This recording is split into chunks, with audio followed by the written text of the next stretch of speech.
The family iPad lit up on the kitchen counter while Evelyn Carter stood over the stove, stirring sauce with one hand, her wedding ring catching the light on the other. One message, one name. Natalie Voss. 8 still works, right? Even if she's home. You said she knows better than to embarrass you. For a second, Evelyn did not move. Not because the words did not hurt. They did. They landed somewhere deep and cold, in the place where a woman keeps every little thing she's been pretending not to notice. But the pain was not the worst part. The insult was. Her husband had not simply brought another woman into their marriage. That would have been ugly enough. He had invited her into their home while Evelyn was still there, breathing the same air, cooking the same dinner, setting the same table, still playing the role of wife in a life Richard had already started giving away. That was not just betrayal. That was contempt. Evelyn picked up her own phone. Her hand was steady in a way that almost frightened her. She took one clear picture of the message, then another, with the time showing. Then she placed the iPad back on the counter, exactly where it had been, as if the room had not just split open. If you have ever had someone mistake your silence for weakness, subscribe and stay with this story. Because Evelyn did not scream that night. She did not beg. She did not break a plate. She made a record. Evelyn Carter was 52 years old, though some mornings she felt older than that. Not because life had been cruel in some dramatic, movie kind of way. It was smaller than that. Heavier. The kind of tired that comes from carrying everyone else's comfort so long that people stop seeing the weight in your hands. She was not weak. That was what Richard never understood. Quiet does not always mean soft. Sometimes quiet means a woman has learned that if she reacts every time something hurts, the house will never have peace. So she swallows the sharp parts. She keeps the meals warm. She remembers the appointments. She signs the forms. She chooses the family again and again until the family starts thinking her choosing is automatic. Years earlier, Evelyn had worked part-time as a bookkeeper for a small medical office. She liked the work. Numbers made sense to her. Receipts told the truth. Columns balanced, or they did not. There was comfort in that. She was the kind of woman who could find a missing $12 in a month of statements without making a show of it. Then life filled up. Their daughter Emily needed rides to school, doctor appointments, dental cleanings, permission slips, winter coats, teacher emails, birthday cupcakes, and someone who remembered which friend had a peanut allergy. Richard's mother got sick. His father stopped driving. The house needed repairs. Insurance needed phone calls. Bills needed checking. Groceries needed planning. Every little thing needed a person behind it. And that person, most of the time, was Evelyn. So she stepped back from work slowly. First one day less, then another. Then only occasional bookkeeping, when she could fit it in around everybody else's needs. Nobody forced her, all at once. That was the cruel part. It happened in reasonable little pieces, until her own life became the quiet engine running under Richard's. In the early years, Richard seemed grateful. He would come home tired, loosen his tie, kiss her on the forehead, and say, "You are the reason this house works." Evelyn believed him. For a while, he probably believed himself. But some people do not become cruel overnight. They rise into it. They get a better title, a better office, a little more money, a little more admiration from people who only see the polished version.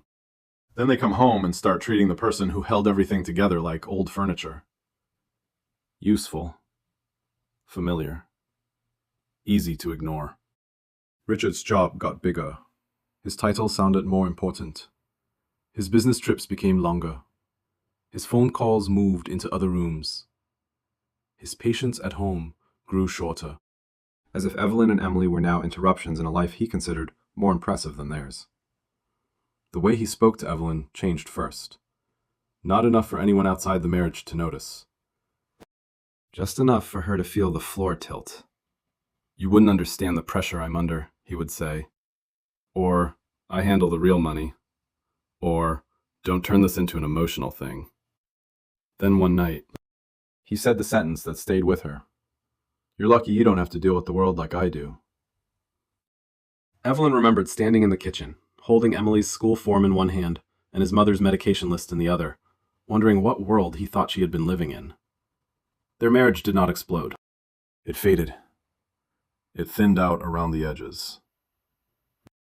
It became a house where Evelyn still did the work, still remembered the birthdays, still kept the calendar from collapsing, while Richard acted like he was the only adult carrying anything real. She stayed because of Emily. 15 is not an easy age to watch your parents turn into strangers. Evelyn knew that, so she softened her voice. She kept the house calm. She made sure dinner still happened.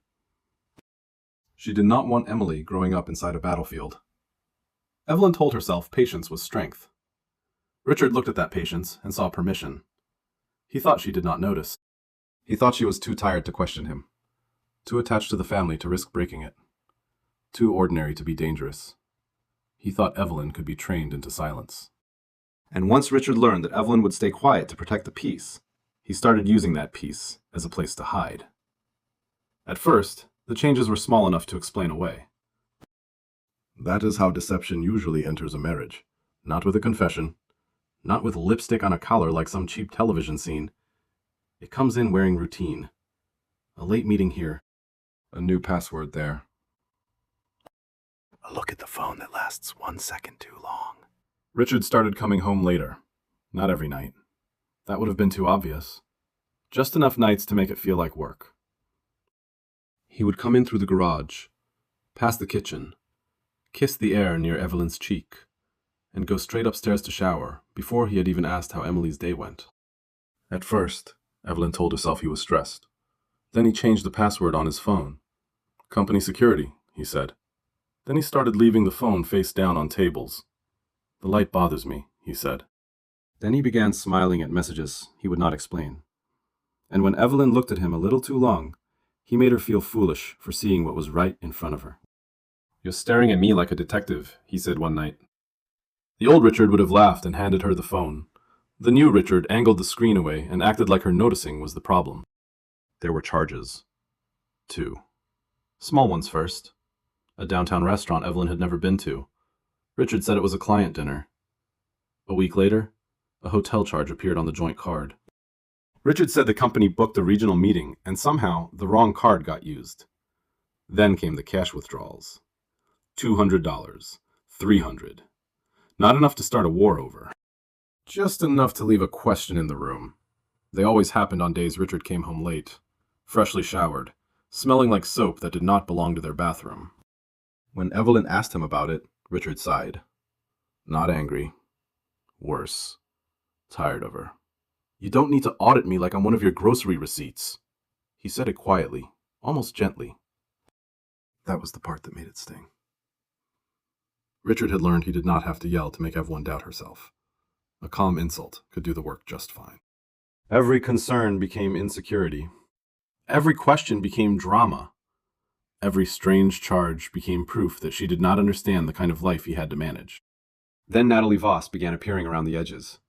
Not openly, not honestly, just enough to leave a shadow. Her name showed up in a company email Richard forgot to close on the family computer. Natalie Voss copied on a budget review. Natalie Voss joining a client dinner. Natalie Voss sending a calendar update after 10 at night. There was a company photo online, one of those stiff group pictures from a conference. Richard barely smiled in it. Natalie did.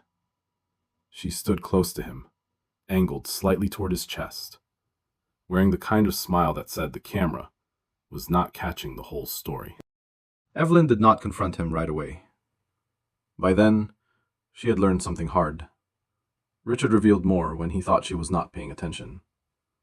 One evening, while complaining about work, he said, "Natalie gets it." Then he stopped. Evelyn looked up from folding Emily's laundry. Richard cleared his throat and changed the subject, like he had not just said another woman's name with relief in his voice. That was when the air in the house changed. After that, Richard started building a story around Evelyn before she even knew she was being placed inside one. To friends, he hinted that she had become suspicious lately. To his mother, he said Evelyn was going through something. To Emily, he said, "Your mom overreacts sometimes. Don't let it worry you." That one cut deeper than the others. Because now, it was not only about another woman. It was strategy. Richard was not just hiding Natalie. He was slowly making Evelyn look unstable, emotional, difficult. The kind of wife people would doubt if she ever stood up and told the truth. Later, Evelyn would understand why he was doing it.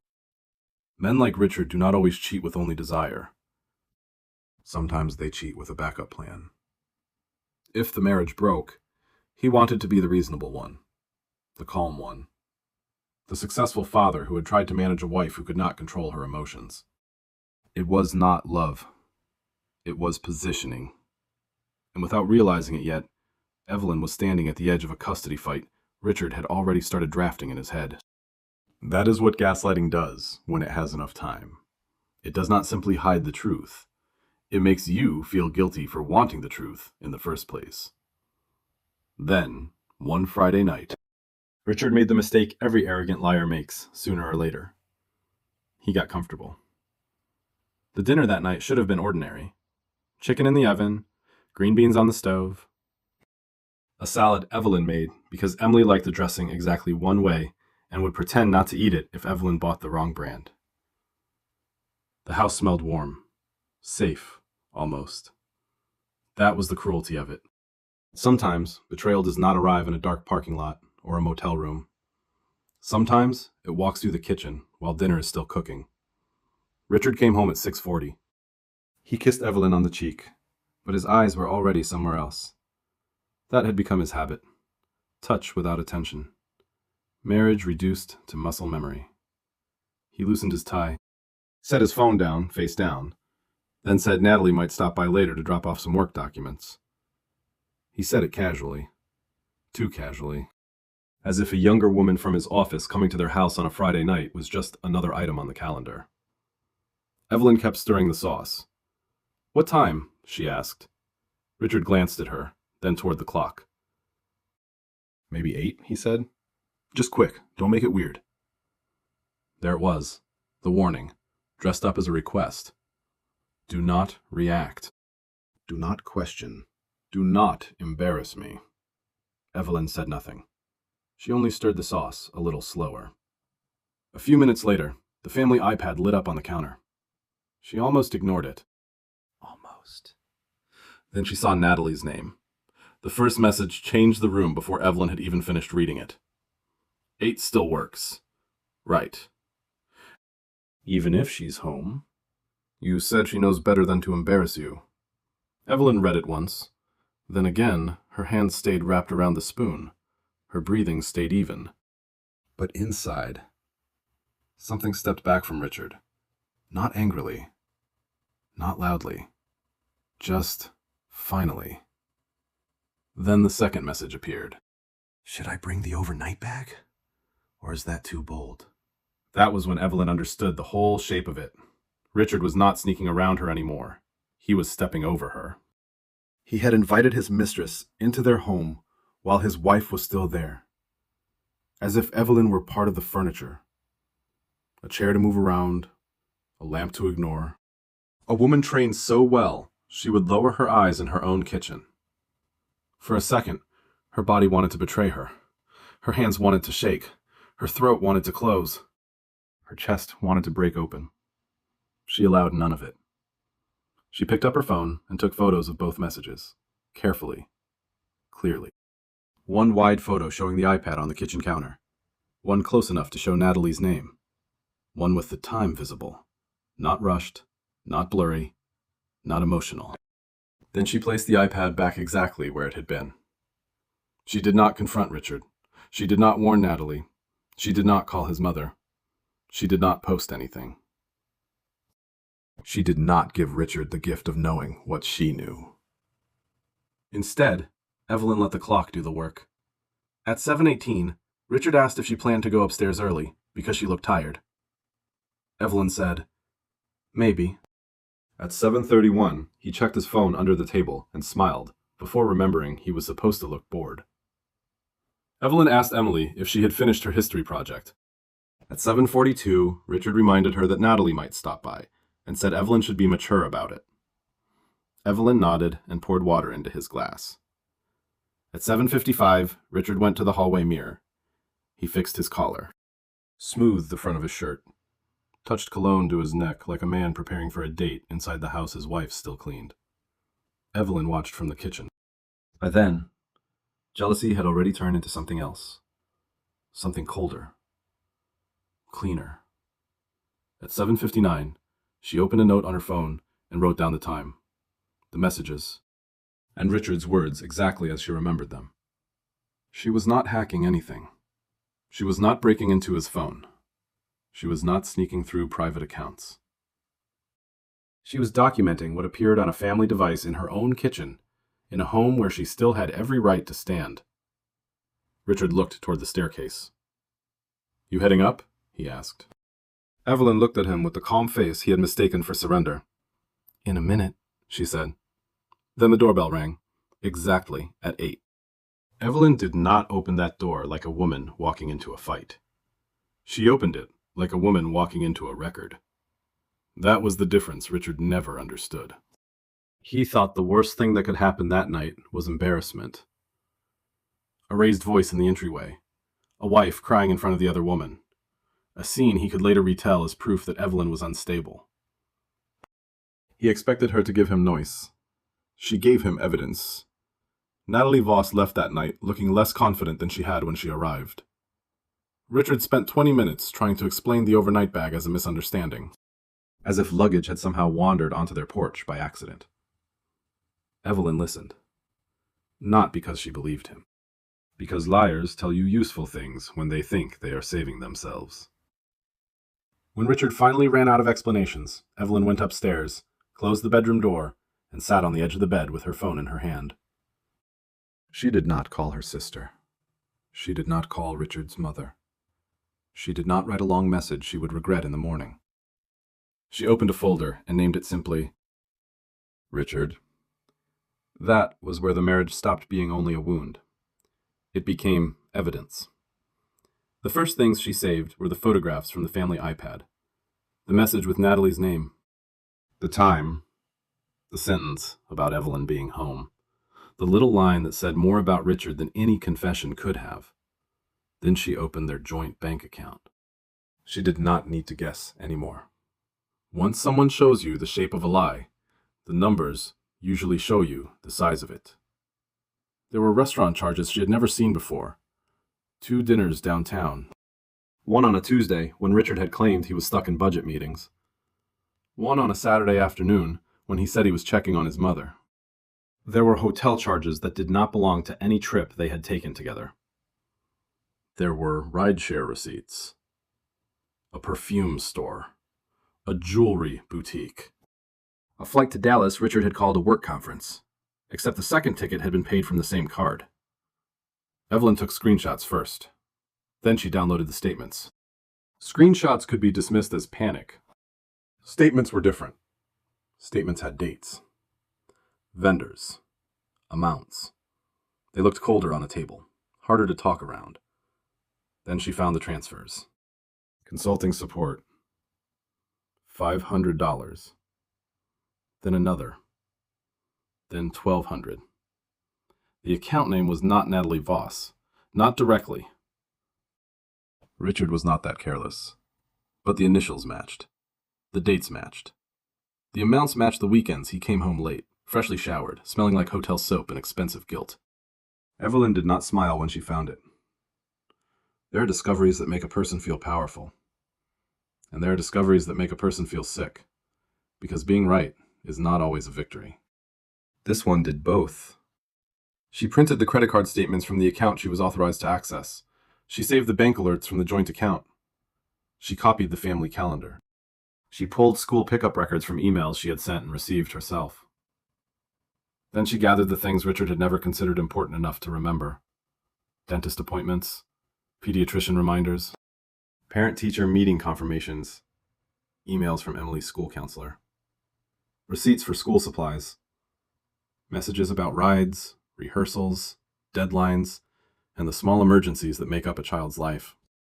All the work Richard had dismissed as household noise began forming a map, and on that map, Evelyn was everywhere. Richard was not. He had missed Emily's winter concert because of a client dinner. The receipt from that night was a hotel bar. He had missed a dentist appointment because of an urgent call. His calendar showed nothing, but the joint card showed lunch for two at a steakhouse Evelyn had never walked into. He had complained that Emily's college fund was tight while using the same family money to buy perfume, flights, dinners, and jewelry for a woman who had the nerve to stand on Evelyn's porch with an overnight bag. For 24 years, Evelyn had kept the family running quietly. Now the quiet had paperwork. 2 days later, she sat across from Elaine Porter in a law office that smelled like coffee, paper, and the particular kind of calm people look for when their lives start coming apart. Elaine was 58, with silver at her temples and a voice that did not waste words. She did not gasp when Evelyn told her about the iPad. She did not lean forward like gossip had just been placed on the table. She listened. That alone nearly broke Evelyn. There is a strange kind of relief in telling the truth to someone who does not interrupt it, soften it, or ask whether you are sure. When Evelyn finished, Elaine looked at the folder and tapped one finger against the stack of statements.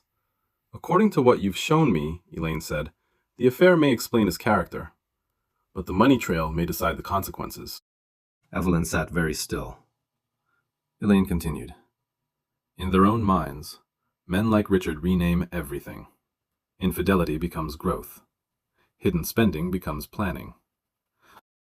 Neglect becomes choosing happiness. But the court does not divide a marriage based on pretty language. It looks at records. Then Elaine gave her rules. No hacking his phone. No tracking devices. No guessing passwords. No going into private accounts. No threatening Natalie. No dramatic confrontation at his office. And no leaving the marital home without a legal plan. You let him be messy, Elaine said. You stay clean. That sentence stayed with Evelyn because it was not only about winning. It was about not becoming the person Richard needed her to become. He wanted angry. He wanted reckless. He wanted something he could point at later and say, see, this is what I've been dealing with. Evelyn would not give him that either. Elaine shifted the folder aside and asked about Emily. That was when the room changed. Richard's affair had hurt Evelyn as a wife, but what he was beginning to do as a father was something colder. He had started mentioning 50-50 custody, not tenderly. My voice softens here, of a father suddenly realizing he wanted more time with his daughter, more like a man repeating a phrase he had heard from a lawyer or a calculator. Emily deserves equal time with both parents. He had told Evelyn. It sounded noble if you did not know him. Elaine knew the timing. Richard had never asked to handle school mornings. He had never arranged his work schedule around Emily's doctor visits. He did not know the name of her chemistry teacher. He called parent meetings your thing. He forgot which allergy medication Emily used unless Evelyn wrote it down. Then, suddenly, when child support became possible, Richard discovered fatherhood as a strategy. Elaine did not call him a bad father. She did not need to. She asked for records, so Evelyn brought them. Emails from school, messages from teachers, appointment confirmations, carpool texts, receipts for supplies. The schedule for Emily's counseling sessions after the tension in the house started affecting her. Notes showing when Richard had promised to attend something and then cancelled. There was Emily's birthday dinner, where Richard arrived 40 minutes late and left early for a call. There was the spring performance he missed because he said the quarterly report was due. And sitting on the credit card statement from that same night was a hotel restaurant charge and a bottle of champagne Richard had never bought for his wife. Elaine read that one twice. He told you the college fund was tight, she asked. Evelyn nodded. 3 times, she said. He told me we needed to be careful. Elaine turned another page. And this bracelet? Evelyn's throat tightened. That was Natalie's, she said. I saw it on her wrist when she came to the house. Elaine did not look shocked. She only wrote something down. The next turn came a week later, when Richard tried to use Natalie's pregnancy as a shield. He chose the kitchen, of course. The same kitchen where the iPad had lit up. The same counter. The same lights. Men like Richard liked familiar rooms when they wanted to feel in control. Natalie may be pregnant, he said. Evelyn looked at him for a long moment. He expected shock. Maybe tears. Maybe a crack in her voice. What he got was silence. So Richard leaned into it. If there's another child involved, Evelyn, the settlement needs to be realistic. I can't have you draining me when I may have new responsibilities. There it was. A child he was not even sure was his had suddenly become a reason to take money away from the daughter who already was. Evelyn did not answer him that night. She told Elaine the next morning. Elaine's mouth tightened, not with surprise, but with the kind of disgust that had learned how to sit professionally in a chair. If he wants the court to consider another child, Elaine said, then paternity needs to be more than a story he tells when money is on the table. The DNA issue would be handled legally. No rumors, no threats, no guessing. If Richard wanted to use a possible child to effect support or settlement terms, then he could prove paternity through the proper process. That was the moment Evelyn understood the new shape of her life. She was no longer chasing Richard's truth. She was making him prove his lies. Day by day, the file grew thicker. The pain did not disappear. It did not magically become strength because someone put it in a folder. That is not how pain works. It stayed with her. But now it had a place to sit while Evelyn kept moving. Some nights, she cried in the shower where Emily could not hear her. Then she dried her face and labeled another PDF. Some mornings, she woke at 3 with Richard's words crawling through her head. Then she wrote down the date of another missed pickup. She still cooked dinner because Emily still needed to eat. She still answered emails because school did not pause for heartbreak. She still folded laundry because life is rude that way. It keeps handing you ordinary tasks while your whole world is burning. But underneath all of it, Evelyn was changing. Richard believed she was breaking upstairs. He pictured her crying into a pillow, waiting for him to decide what happened next. He did not know that downstairs, in folders, statements, calendars, and clean little notes, Evelyn was building the quietest trap of his life. For the next 3 weeks, Evelyn Carter lived 2 lives under the same roof. In one life, she still folded towels in the laundry room. She still asked Emily about homework. She still stood at the stove and made dinner while Richard walked through the house with that familiar look on his face. The one that said he had already decided he was the reasonable person in every room. She answered him calmly when he spoke to her like she was a problem waiting to be removed. Not warmly. Not cold enough to warn him. Just calm. In the other life, Evelyn had a lawyer, a growing file, a custody timeline, and a list of every dollar that had left their marriage wearing Natalie Voss's perfume. Richard only saw the first life. That was his mistake. He started moving through the house with more confidence. He acted as if the worst had passed, as if Evelyn had swallowed the humiliation, digested it, and accepted her place. He even became generous in small, annoying ways. He brought home takeout once. He offered to fill Evelyn's car with gas. He asked Emily about school in front of Evelyn. Like fatherhood was a jacket he could put on when someone might be watching. That was Richard's specialty. Doing just enough to look decent, then expecting applause. He told Evelyn she needed to act mature. He said Natalie might be around sometimes because of work. He said everyone involved had to behave like adults. It was strange, Evelyn thought, how often people use the word adult when what they really meant was silent. Once, Nell sat in her car outside the house while Richard came inside to get documents. Evelyn saw the headlights through the front window. The engine stayed running. Richard said it was nothing. Another time, Natalie dropped off a folder in the driveway and waved at Evelyn like they were neighbors. Evelyn waved back, not kindly. Just enough to let Natalie believe she had won something. There was power in letting arrogant people get comfortable. They show you more that way. Then came the second Friday. Richard told Evelyn that Natalie might stop by around 8 to bring updated paperwork for a client proposal. Evelyn was washing lettuce at the sink when he said it. The water ran over her hands. She turned it off slowly. "Again?" she asked. Richard gave her a small smile, but there was a warning tucked underneath it. "Do not start." Evelyn dried her hands on a towel. "I'm not starting anything," she said. That answer seemed to satisfy him. It should not have. But arrogance is a kind of blindness, and Richard had spent years practicing it. At 7:40, Evelyn checked the folder in the drawer beside the dining room. 3 clean copies. 1 photograph of the iPad messages. 1 bank statement showing the hotel charge. 1 receipt for the bracelet purchased from the joint credit card. At 7:52, Richard went upstairs and changed his shirt. At 7:56, he came back down wearing cologne. At 7:59, Evelyn stood in the living room with her hands folded in front of her, breathing slowly. The doorbell rang at exactly 8. Richard moved toward the door, then stopped when he realized Evelyn was not walking away. "What are you doing?" he asked. "Staying in my house," she said. His mouth opened, but the bell rang again. Evelyn walked past him and opened the door herself. Natalie Voss stood on the porch in a cream-colored coat Evelyn recognized before anything else. Not because the coat was beautiful. It was. But because Evelyn had already seen the charge for it 3 days earlier. $860. Paid from the same card Richard said they needed to use carefully. Natalie held a slim folder in one hand. In the other, she held an overnight bag. For 1 second, nobody moved. Natalie's face changed first.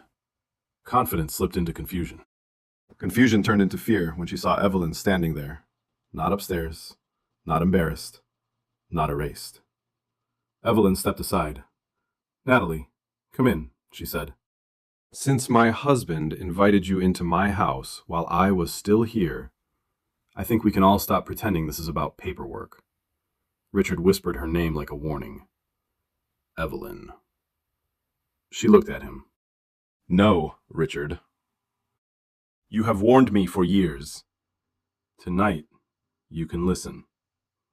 Natalie stepped inside because pride would not let her turn around fast enough. The 3 of them stood in the living room Evelyn had chosen. Cleaned, decorated, and paid for in all the ways Richard never counted. The rug under their feet, the framed photos on the walls, the throw blanket over the chair. Every little piece of that room had her fingerprints on it, and somehow Richard had thought she had no power there. Evelyn placed the folder on the coffee table. She did not throw it. She did not slap anyone. She did not raise her voice. That was what made Richard nervous. The first page was the iPad message. 8 still works, right? Even if she's home. Natalie looked away. The second page was the bank statement. The hotel. The restaurant. The transfer labeled consulting support, Richard said. "This is insane." Evelyn turned to the third page. The bracelet receipt. Then she looked at Natalie's wrist. Natalie pulled her sleeve down too late. Evelyn's voice stayed level. "Which part is insane, Richard? The message, the hotel charge, or the bracelet she is wearing that came out of our daughter's college account?" Richard's face hardened. "You're acting crazy." There it was. The word he had been saving. Evelyn almost admired how predictable he was. Natalie spoke before Richard could say more. "You told me you were already separated." Richard turned on her so quickly it was almost elegant. "I never said that." Natalie stared at him. "Yes, you did." "You said she knew." "You said she was only staying until the papers were ready." Richard looked at Evelyn. "That is not what I meant." Evelyn nodded once. "Keep talking," she said. And they did. That was the part Richard had not planned for. He had prepared lies for Evelyn. He had prepared lines about work, maturity, misunderstanding, and emotional overreaction. But he had not prepared for Natalie and the truth to stand in the same room. Natalie said Richard promised the house would be sold. Richard said Natalie misunderstood. Natalie said Richard told her Emily was almost grown and would adjust. Richard told Natalie to stop, Natalie said he told her Evelyn was weak and would never fight him. That one landed with weight. Evelyn felt it, but she did not flinch. Richard looked at her then, and for the first time in weeks, he seemed unsure. Not sorry, not ashamed. Just unsure. For Evelyn, that was enough. She gathered the papers and slid them back into the folder. "I am not going to argue with either of you," she said. "My attorney will handle what matters." Richard laughed once. Dry. Nervous. Attorney. Evelyn looked at him the way a woman looks at a door she has already decided to close. "Yes," she said. "Attorney." The living room went silent. Richard had invited Natalie into Evelyn's home because he thought Evelyn had no power there. But the living room was only the first room where Richard lost control. The second one had a judge sitting at the front. By the time Richard walked into court, he had dressed himself in the version of the story he wanted strangers to believe. Clean suit, controlled voice, concerned expression. He looked like a successful man being dragged through an ugly divorce by an emotional wife.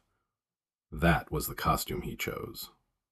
And to be fair, Richard had always known how to wear a costume. His filing said he wanted 50-50 custody because he loved Emily and believed both parents mattered equally. His financial affidavit said his income had become unpredictable. His attorney suggested Evelyn did not fully understand money. Richard wanted to keep most of his retirement because he had been the primary earner. He wanted the court to ignore the spending on Natalie because, in his words, the marriage had already been emotionally over. That was a convenient phrase. Men like Richard loved declaring a marriage dead after they were finished stealing from it. He also claimed Evelyn was trying to turn Emily against him. Elaine Porter did not answer with outrage. She did not need to. She opened the file. First came custody. Elaine showed the court the school emails. Evelyn's name was on nearly every form. Evelyn's messages with teachers. Evelyn's confirmations for conferences. Evelyn's notes for medical appointments. Evelyn's signature on counseling paperwork. Then came Richard's calendar.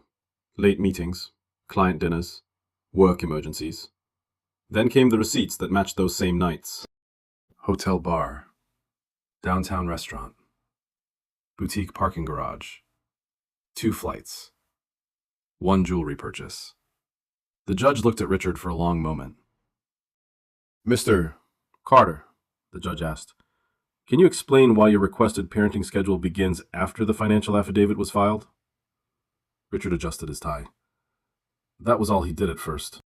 He had answers for Evelyn in the kitchen. He had insults for her at the dinner table. He had warnings in the hallway. But a courtroom has a way of making rehearsed men sound small. He said he had always intended to be more involved. Elaine turned 1 page. She showed the missed birthday dinner, the school performance, the dentist appointment, the counseling intake, each one paired with Richard's excuse and a charge that told a different story. The point was not that Richard could never see his daughter. The point was that he had tried to turn custody into a discount. Then came child support. Richard's reported income looked smaller than it should have. Elaine had expected that.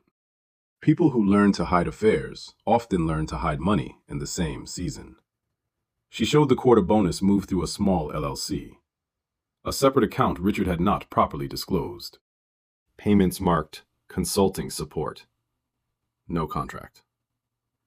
No invoice. No business purpose that could survive even gentle questioning. Richard's attorney called them professional expenses. Elaine showed the bracelet. Not the actual bracelet. She did not need theater.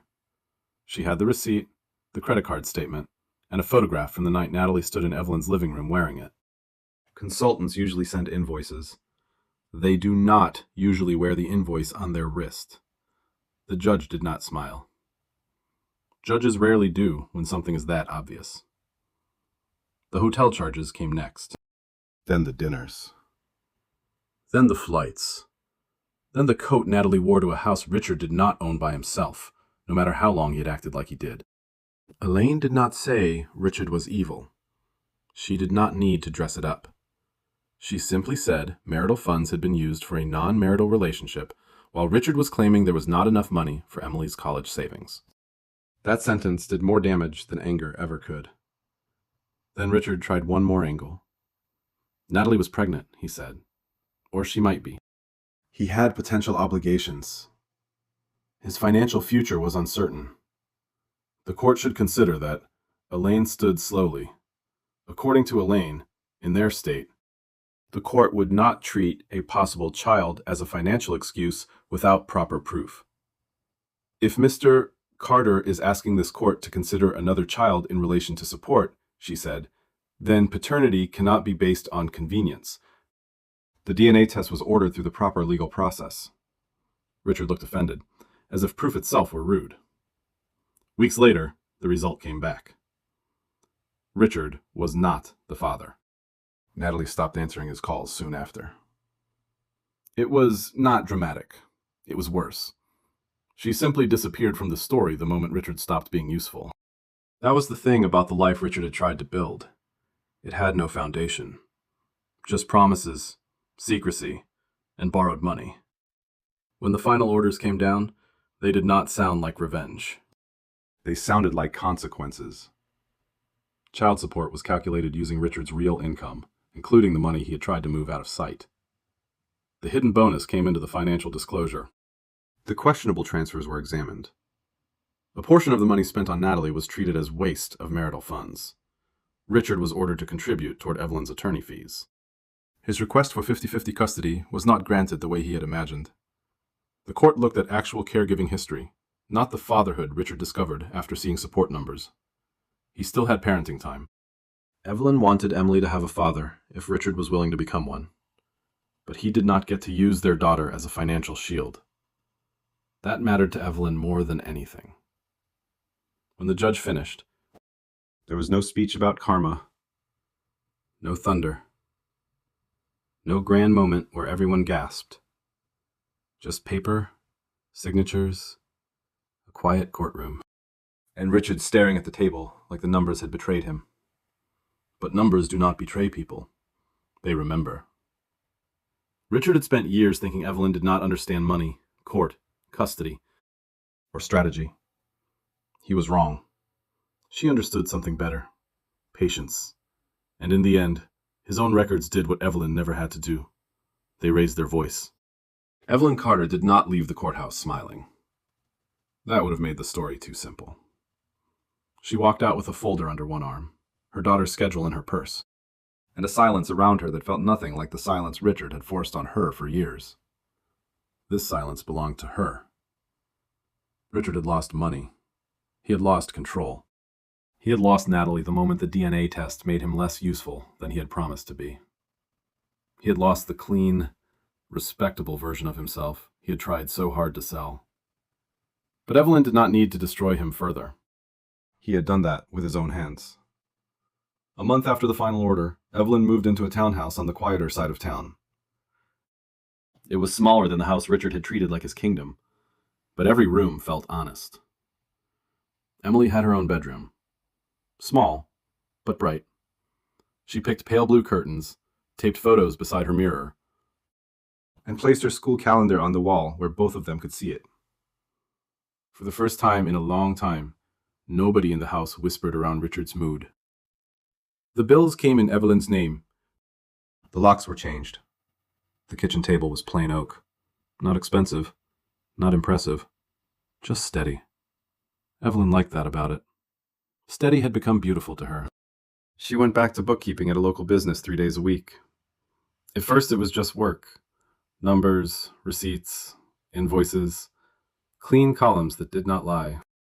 Then women started asking for help. A neighbor going through a separation, a friend from Emily's school who did not know how to read credit card statements. A woman from church whose husband had always handled the money until the day he handled it out of her reach. So Evelyn began helping them. Quietly at first. Then officially. She opened a small bookkeeping service for women rebuilding after divorce. Nothing flashy. No big office. Just a desk, a laptop, and the kind of patience that comes from surviving the thing you are helping someone else escape. Richard called her 3 months later. His voice was softer than she remembered. Not humble, just damaged. He said he had made mistakes. Evelyn stood at her townhouse window and watched Emily ride her bike down the sidewalk. For a moment, she remembered the younger version of herself. The woman who would have wanted that apology so badly, she might have mistaken it for change. But she was not that woman anymore. No, Richard, she said. A mistake is forgetting milk. You built a life where I was supposed to stand in the corner and stay quiet. He had no answer for that.